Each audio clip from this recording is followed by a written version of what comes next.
When I was in my mid-20s, my first child started school, and then a couple of years later my second child started school, and I got a terrible shock when the teachers approached me to mark my children's homework, and I thought, well, I do check my children's homework, they do it. And she said, no, you've got to sign the paper. And so I thought to myself, well, okay, I didn't know that because I didn't read that. So I went home, and anyway, I started working with my children with their school entry books and realised I actually couldn't read their school entry books.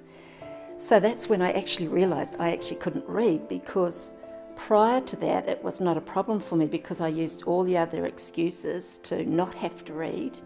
For example, I did, for a grocery list, I would use pictures. Like I would use, if I needed to buy fruit, I would just draw some apples, or if I needed to buy milk, I'd just draw a bottle of milk, or circles for toilet rolls, or whatever I needed. So I actually didn't need to write. I never even thought about it because it's just the way I always had done it. And so then I started thinking about, okay, I need to change some things because this was unacceptable and I wanted things better for my children.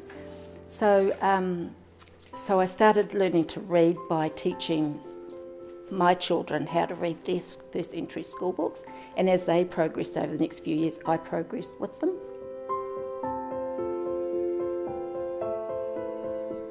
When I was going through the primary school years, there was lots going on in my home, and there was things that were more of a focus for me than school. And I went through things like, my father was an alcoholic, so he used to beat us all the time, and a couple of family members, we had to be very careful because rape was always something that we had to avoid, or try to avoid as much as possible. And as I came into my high school years, I was living with another family member, not at our home, because at our home we had 9 children, there wasn't room. So I went with these other parts of the family, and all I thought about all day at school was how I was going to be safe once I left school. So school for me was a safe haven, but it wasn't an educational environment because I was not in that headspace. So I didn't choose not to learn, I just wasn't in a place to learn because emotionally I wasn't able to. But when I was at school, and which is part of what I want to share this with other people who are learning to be teachers and educational support people and things like that, is that all I wanted to do is I wanted the people, the teachers, to ask me what's wrong, because our rules at home was you weren't allowed to say anything outside the house. But I felt myself that if somebody had asked me, it would have been very polite for me to have answered them.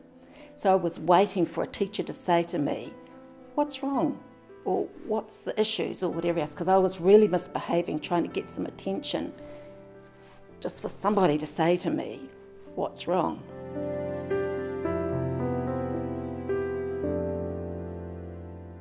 This went on all through my high school years, and so that whole period of time wasn't an educational process for me at all.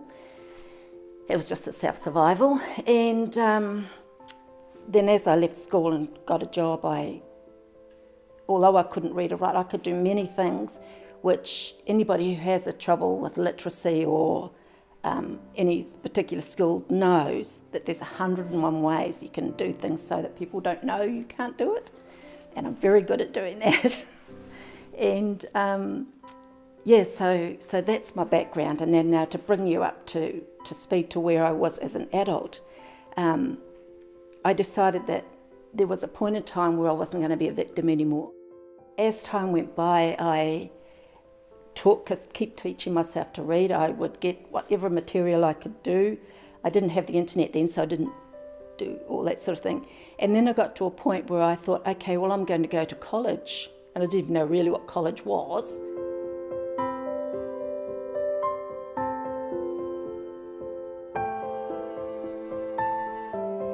And when I went back later in the week to sit the exam, I passed. And the lady said to me, we believe that you cheated in your exam. So I said, well, I'm prepared to sit it again. Can I sit in this office by myself so I can do it? And I did it, and I passed it. And then I just did that and started getting confidence in myself as I worked through the college.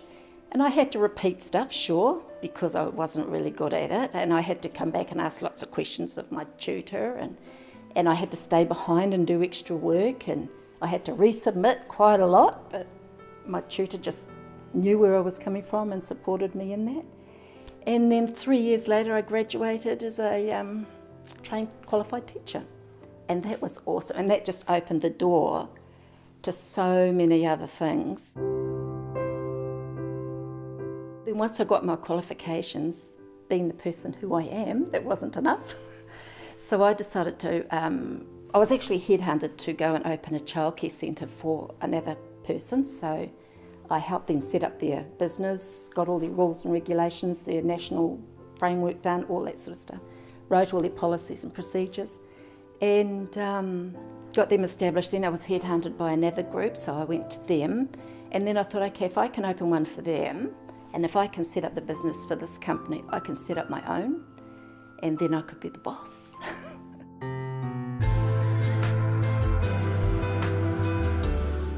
So I applied and got the job at Churchill Education, which was a fantastic move, because now that I'm here and I'm in the environment where I can support teachers learning or assistant educators or whatever role it is, I can have that input into them, and I come from the point where I understand the hardships. I understand that it's difficult for some people to study. Other people get it really easy, but for some it's more difficult. And I can tell when I'm talking to a student that they're hiding just as much as I used to hide, and they're feeling insecure with, okay, this is a new environment for me. I haven't studied for 20 years or whatever else, and it is difficult. And we understand that at Churchill, that not just myself but other mentors know, and we respect the fact that everyone's come from different journeys and have different life skills and different things that have affected their lives. And we work really hard on a one-on-one with each of our students to ensure that we get to know them and you get to know us as individuals. And therefore I would encourage the students who are already at Churchill and students who are looking at come to Churchill to speak with us and ask questions and be honest about where they're at, and then we can know how to help best. So and that's why I'm at Churchill, and I absolutely love it, and not just because I want to advertise it, but it's the fact that it's an environment where we can help students individually.